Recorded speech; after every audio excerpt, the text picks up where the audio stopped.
Jacksonville Jaguars assistant coaches met with the media and spoke, and we got exactly what you expect. Coach speak. But it's cool. I'll tell you what they said in just a second here on Locked On Jaguars.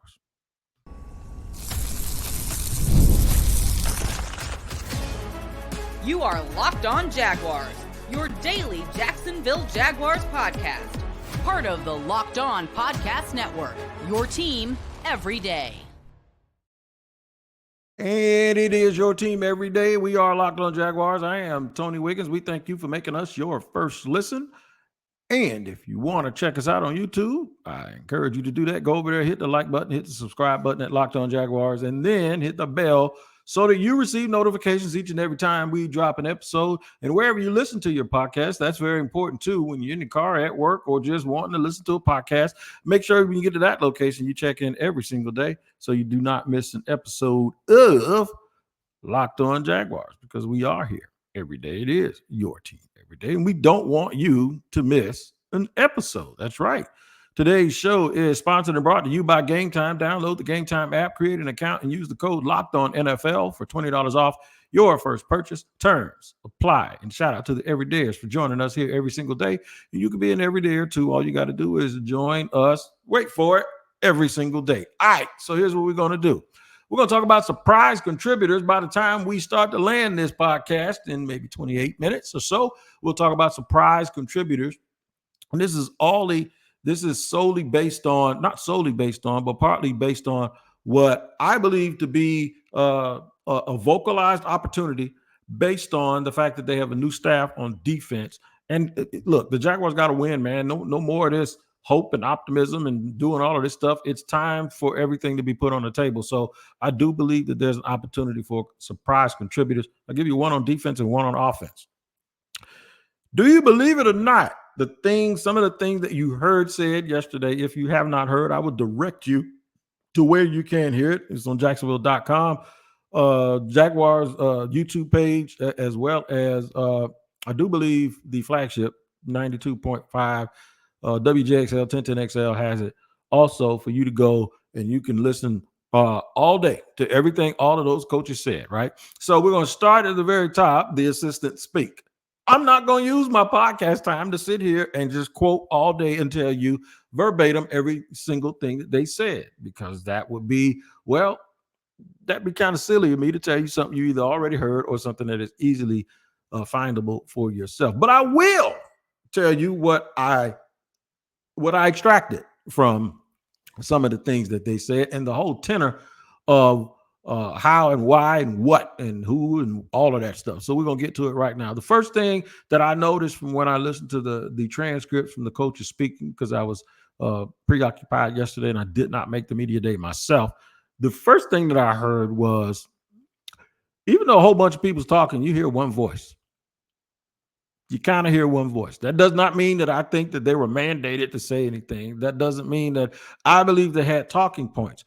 What it means is I think they're all in lockstep and they are all thinking and believing the same thing. Another thing that I pulled is I got the feeling that the assistant coaches had an awful lot to do with talent acquisition and the process, whether this be Bill Shuey and his previous experience as a linebacker coach from around around the NFL with certain players that are on the roster right now, whether it's guys who had coached before under the defensive coordinator, Ryan Nielsen, and they're familiar with that. What you're seeing is that there's a prevailing theme amongst the coaches, and it goes from management to the senior coaches to the assistants, to the coordinators to the assistants, and it comes through the players. And I think this is seriously something that is very, very important. And what that is there seems to be this evenness in the transition from each one of those levels, from coaching or management down to coaching. The football side of things seem to be at least on a clearly better page or smoother page than I've seen it in the past. That is not an indictment of anyone who is no longer on the staff. It's not an indictment of the players. It's just more, if it's an indictment on anyone, it really isn't. It's an indictment on the fact that they never did this. It never felt this smooth and fluid before. So now it does feel And granted, they could be lockstep and walking in the wrong direction. So I'm not saying that it's guaranteed to work. But what I am saying is if it's going to work, you have to be in lockstep. But you could also be in lockstep walking towards the edge of a cliff. So where they're going and the direction that they want to go and how they're going to get there, at some point, the proof will be in the pudding when they get on the field. But what you hear when you listen to him talk, the first thing I thought was, I see why they hired him. All of them. Even Mike McCoy, who's already been here, and he was talking about Trevor Lawrence and how some of those things, how Trevor Lawrence has taken it upon himself to make sure he checks on his teammates, checks on his, see where they're at, and get used to them quicker. They're not waiting. And this doesn't mean that they ain't going to, like last year, they went on trips and did all of that. No, this is really, really good football stuff here. Even to the point where defensive back coach was talking about Chris Braswell, how he calls him on the phone at noon or 1 o'clock, and he texts him and he sends him clips of him watching. And these guys are really, really, really trying. Remember this question Doug asked last year? What are you doing when you're not here? I remember when people say stuff like that in a press conference, because the thing that I'm always looking for is that came from somewhere, not just out of his mouth. It came out of his mouth, but it was an idea in his head that actually originated, a thought that originated from somewhere. Like the fact that he had that conversation and he was transparent enough to tell us that that's one of the conversations that he's had with some of his players kind of gives you the hint that he kind of maybe felt that people weren't doing things away from the facility and away from the watchful eye of coaches that they should have been, that will enable them to improve and get better. So when you now hear coaches coming out and saying, I'm getting these messages and this guy's working hard and he's checking on his teammates and this dude has improved. When the defensive line coach tells you that Tyler Lacey has not only gotten bigger and stronger, but he's squatting 600 pounds and that they love that kind of stuff. And then that there was 30, we all know there was 34 reps from the 4th round defensive tackle out of LSU. And guess what? Coaches eat that stuff up. There was the mantra for the players to be bigger and stronger and more physical. What are you doing when you're not here? Apparently, a few of these people that want to make the team were getting bigger and stronger and more physical. To hear Coach Chad talk about Parker Washington, with the new additions at wide receiver, there were people that thought Parker Washington was just going to be a dude that was, we'll see. We'll see. Maybe the 5th, maybe the 6th receiver. I may have been a little bit slightly guilty of that because they attacked the wide receiver position. They added 3 in the offseason. Devin Duvernay is not just a kick returner. Okay, so when you add 3 in the offseason and then the undrafted rookie free agent Cephas, he's another one that people feel like they're in love with that can crack, the top 5 or 6. Well, then you start thinking, little Parker Washington might have just had a little quick stop here. Now you find out he's quicker. Now you find out he is he can play every single position with the receivers, and that he's worked really, really hard in the offseason, which doesn't surprise me because that was the thing about him coming out, that he was a real, real hard worker. So now you get to the point where these mid-level guys, or these guys that are trying to make the team, I just mentioned all of those. I didn't even get to Yasir Abdullah, who I've seen looking real good running around in space as a Sam linebacker. And if you saw him play in college, you would realize that is something that he could do. So you got Yasir Abdullah, you got Tyler Lacey, Chris Braswell, Parker Washington. Names are coming up because this team made the move to be a developmental franchise, draft and develop franchise. And they didn't get instant contributions from a lot of these people. I'm waiting on somebody to tell me how Brenton Strange is looking out there. I actually did hear about that the other day, that even Brenton Strange was looking better. So I want to ask you something. Do you believe it or not? And this isn't Ripley's. This is Locked On Jaguars. But do you believe it or not? Do you believe that these guys are doing all of this stuff, or is this coach speak? Why would they lie? I'm going to tell you why I believe it. I'm going to tell you why I don't necessarily believe that it means they're all going to make the team and they're all going to be contributors, but I'm going to tell you why I do believe, regardless of that, it is super, super important that those guys do and apply pressure and do exactly what they're doing. I'm going to tell you all that in just a second here in segment number 2 of Locked On Jaguars. First, I have to let you know about BetterHelp. If you are considering therapy, there is no better place, in my opinion, than BetterHelp. It is completely online. You have your privacy. You can choose. Once you get a therapist, you can even switch if you think that's not a real good fit. But therapy is really, really important for a lot of reasons. I had pain management issues for years. Still needed to work. The stress of having to work and not necessarily being able to sent me into therapy. Losing people close to me. I've had death in the family 2 times in the last 6 months. Therapy helped. And now time management is super, super important because you need to have time for the ones you love because it helps you take care of yourself. If you're having problems with any of that stuff or anything else and you are trying therapy or thinking of trying therapy, BetterHelp is the place for you. I'm telling you, man, BetterHelp is the absolute truth. It could be a difference maker for you and for everyone. If we have bigger problems, then our more bigger problems than who's going to win the NBA finals. It's important to get things off your chest every once in a while. Visit betterhelp.com/locked on to get 10% off your first month. That's BetterHelp, HELP.com/locked on to get 10% off your first month.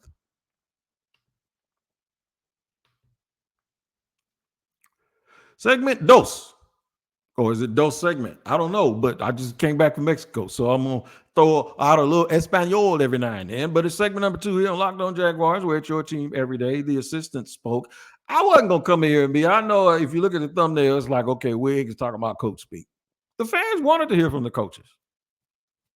I don't know how much good it's going to do for the season for everybody to hear what the coach says, but the fans wanted to hear from the coach. You want to hear from the horse's mouth. You want to hear these guys' philosophy. You want to hear them speak without, somebody with their hand in their back. You want them to have honesty, but it also gives you a glimpse. And what it gave me a glimpse of is how these guys really, really match really well. We've seen coaching staffs in the past where guys were a little quirky and it's like, he's over there doing his thing. Let him do. No, these guys all sound alike. We had already previously heard from both coordinators or 3 coordinators, the special teams, offense, and defense, right? We heard from them a lot this year. We've heard from Doug Peterson a lot this year. I will go back to something that Press Taylor said when he said you're taking it down to the studs. What that is you know who you are, you know what you are, right? But there's never a bad time to have fresh eyes on something and really understand that maybe we missed something. Remember that little term I used to use? If you're a long timer here, I said you cannot burn the onions when you're cooking. If you burn your onions, no matter what you do, after that, it's going to taste like burnt onions. There is just something. You can't burn your onions. You can't burn your garlic. You just can't do it. You might as well start over. A lot of people try to water it down and add stuff. But when you get around playoff time or trying to make the playoffs, that's when a real connoisseur can taste your food and go, yeah, it's pretty good, but you burnt them onions, didn't you? You tried to cover it up. So what happens is they go back to the nuts and bolts of it, and they dump everything out, but they know who they are, and they start over.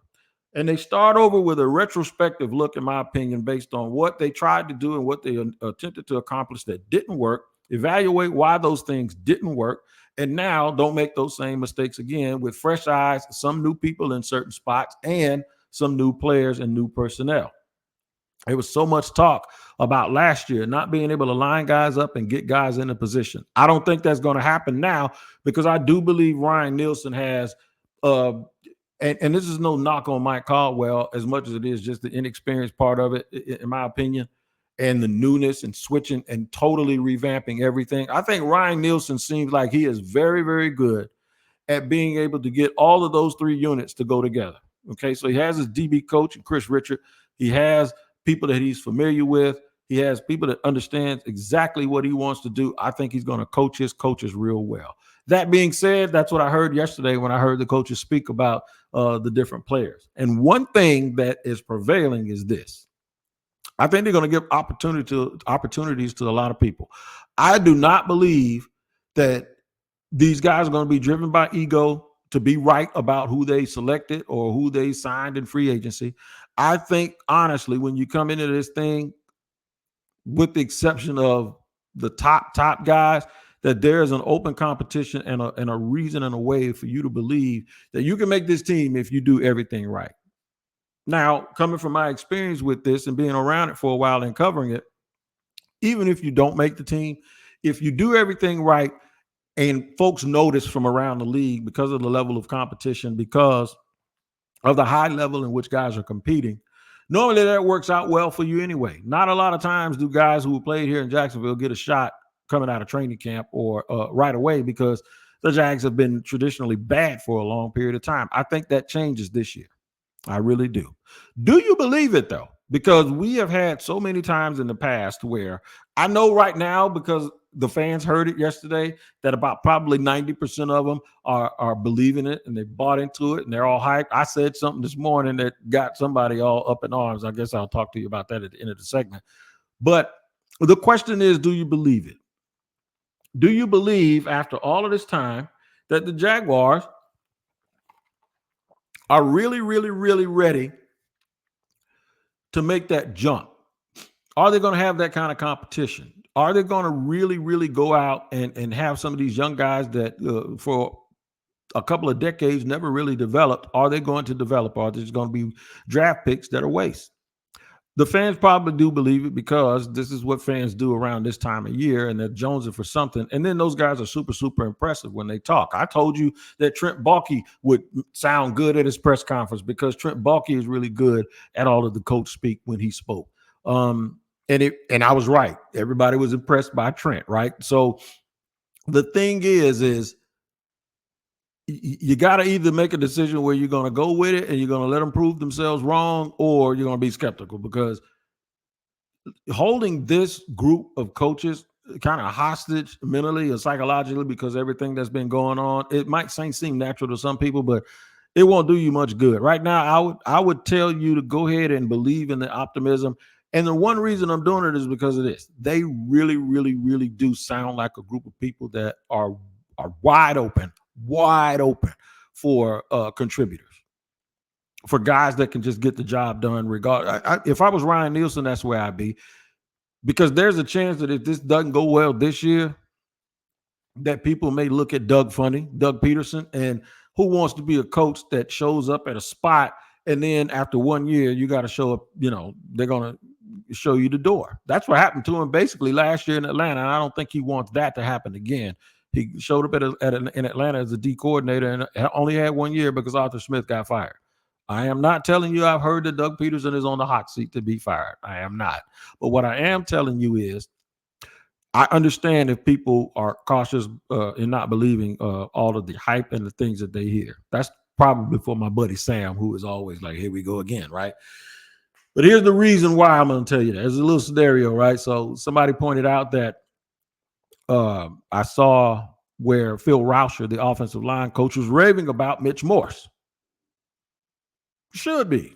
And I know fans really wanted to hear that. So that's why I had somebody respond to me this morning when he was raving about Mitch Morse. Now, he said that Mitch Morse has come in and they gave him a name. I think they call him Unc or Pops, and he's always talking to the young guys, and he's been good for both Luke Fortner and the kid Cooper Hodges that was out last year, and all of the other guys, and that he's really been a leader because of his age and experience. So I sat there and I'm like, okay, I went to a lot of practices over the last 2 years, and I saw Brandon Sheriff doing, and whatever he just described is what Brandon Sheriff was doing. And Brandon Sheriff is by far the highest paid offensive lineman that they have had on the team. I think Cam Robinson is probably close now, but I believe Brandon Sheriff has made a lot of money since he's been here. He's also the one guy on that line who has been an All-Pro before. And he's actually 4 years older than Mitch Morse. So just me being me thinking, do y'all see what I see? When you're raving about a guy like that, I don't think it's wrong with having more than one leader in a position group, right? I don't. I absolutely think it's great. But this sounded like this dude, Mitch Morse, was doing something that had not been done here before. This sounded like Mitch Morse was providing something that was missing. I mean, if I was an elder in the locker room who has the same age as Mitch Morse with the same amount of experience, but with more accomplishments, and I've made more money, and I'm incumbent, and I've been here, and then everybody tries to make it sound like with this new guy's coming here bringing in something that was missing, the first thing I would say is, well, what the hell was I doing, right? It's one thing to say, hey, we got another leader here, and the more leaders, the better. It's another thing to say, He's really helping these young dudes, man, and he's teaching them how to do this. And I'm thinking, well, what was Big Money Sheriff doing the whole time if that's the case? It's just natural for me to feel that way. I think it's natural for anybody to think and feel that way. Whoop, here we go. Is that what you got? Come on, man. That's what I heard from somebody on the app today. And I'm not saying that the dude wasn't a leader. I'm just saying it's odd that a dude that was here that I physically saw being a leader, and now another guy comes in, and now you got two, but you make it sound like the dude coming in is doing something that wasn't being done before. So that's why I say, is it just coach speak? Do you believe it or do you not believe it? And we hear this all the time. And it also goes back to one of these podcasts or several of these podcasts where I said the Jaguars have to learn how to develop leadership and culture and not have to try to go buy leadership and culture. We saw that with Nick Foles years ago, and everybody saw how that worked out. All right, man, make sure what you do is check out Locked On Sports Today. If you're tired of yelling and screaming on TV, all you got to do is make the switch to Locked On Sports Today, a free 24/7 sports streaming channel program for you every day to bring you the biggest stories without all the screaming. Locked On Sports Today brings you can't-miss analysis, opinions, and news streaming 24/7 on YouTube or the free Amazon Fire TV channels app, part of the Locked On Podcast Network. Your team every day. Segment 3 is on the way. I will tell you who I think can be a surprise contributor for the Jaguars this year, a little bit based on what I have as a gut feeling and what I heard through what the coaches were saying. I'll tell you all about it in just a second here on Locked On Jaguars. Gotta let you know about Gametime, man, especially if you are trying to go to the NBA Finals. You got to get your money straight and figure out if you can logistically make that happen. You need a boost from somebody like Gametime, man, because they have a priority of last-minute deals. You can save up to 60% off buying last-minute tickets for sports, concerts, comedy, theater, anything you can buy a ticket for. Gametime will be there for you, and they'll be there for you at the last minute because that's just what they do. Take the guesswork out of buying NBA Finals tickets or any other ticket with Gametime. Download the Gametime app, create an account, and use the code LOCKEDONNFL for $20 off your first purchase. Terms apply. Again, create an account and redeem code. It's Locked On NFL, LOCKEDONNFL, all one word, for $20 off your first purchase. Download Gametime today. Last minute tickets, lowest price guaranteed.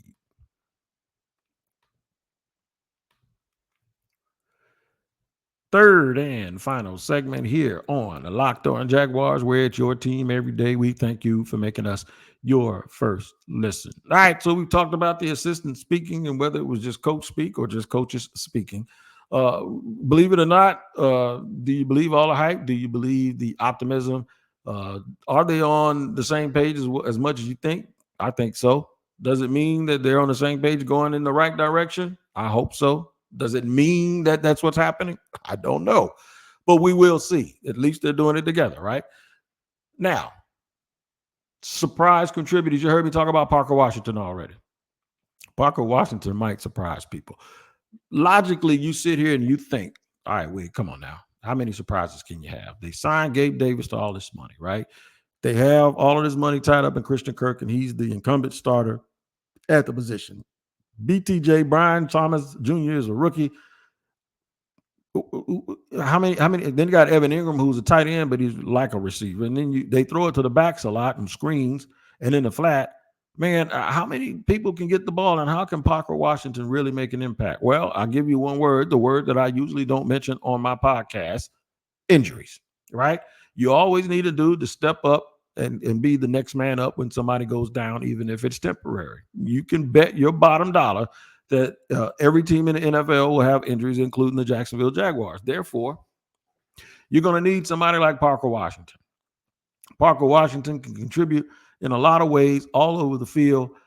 It's not about how many yards, how many catches. I think for a guy like Parker Washington, it's what catches and which yards and what touchdown at what point in the game against what team. I think it's the importance to make sure that we don't get caught up thinking that guys have to be everyday, all-day football players in order to make a contribution. That's not the way it works. I've seen really, really good teams get odd contributions. Who's that tight end in KC, number 84? I don't know his name, but guess what? I saw him make plays. I've seen Jerick McKinnon make plays, and I always use the champion as an example. So I'm not in love with the Chiefs. I'm just using champions as an example. We saw Mecole Hardman not even be on the team and go back to the team and make the game-winning catch in the Super Bowl. Kadarius Toney, believe it or not, the year before that made plays in the Super Bowl, and he is on a milk carton right now, not knowing whether or not he's going to cuss out a coach or whatever. So my thing is, there's always room for a person that can make plays at specific times, specific teams, against specific teams in specific games, and you remember those moments. So Parker Washington is my guy based on what I've heard and all the hard work. He just sounds like a dude that teams just don't cut, and they find a way to put him out there and make it happen. And he could be a glue guy for this football team as a wide receiver number 4. Also, defensively, I'm a little biased because I love the family. Yasir Abdullah. Yasir Abdullah, shout out to Papa Abdullah. That's my buddy there, man. But I really, really liked him in college. I was surprised that Trent picked him because of the way Trent usually goes for certain traits for players. But Yasir Abdullah had a really good camp as a rookie. He played well. He got after the quarterback. He made the team when they let guys go like Jordan Smith. They let other guys go, and they had him on the team for the most part. He wasn't on the practice squad. He may have been inactive, but he was at least on a 50-man roster. He got him some money. He's going to be back out there this year. But now with the new scheme switch with Bill Shuey and Ryan Nielsen, using guys that are just really, really good football players might fall into his favor. They may line up in a 4-3 a little bit more with a third linebacker on the field, a little bit more than they have in the past, mixing and matches. His versatility at 6'1", 250-some-odd pounds, the fact that he is quick, the fact that he is fast, the fact that he can line up and play in space. I saw him play in space at Louisville and get interceptions out in the flat. He's active around tip balls. He's just a pure football player. The kid can also rush the passer. So if you have to send him in an A-gap or you have to send him around the corner, he actually knows how to dip and bend the edge and get low and make contributions. I think if I have two guys that are surprise contributors, those will be the two guys. But even if some guys around him, whether it's Chris Braswell and the rest of these dudes, aren't given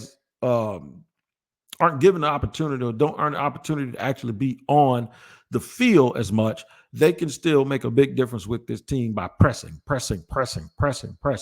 and being that competition. Your goal is to make the team. Your secondary goal is to make cutting you a very, very difficult thing.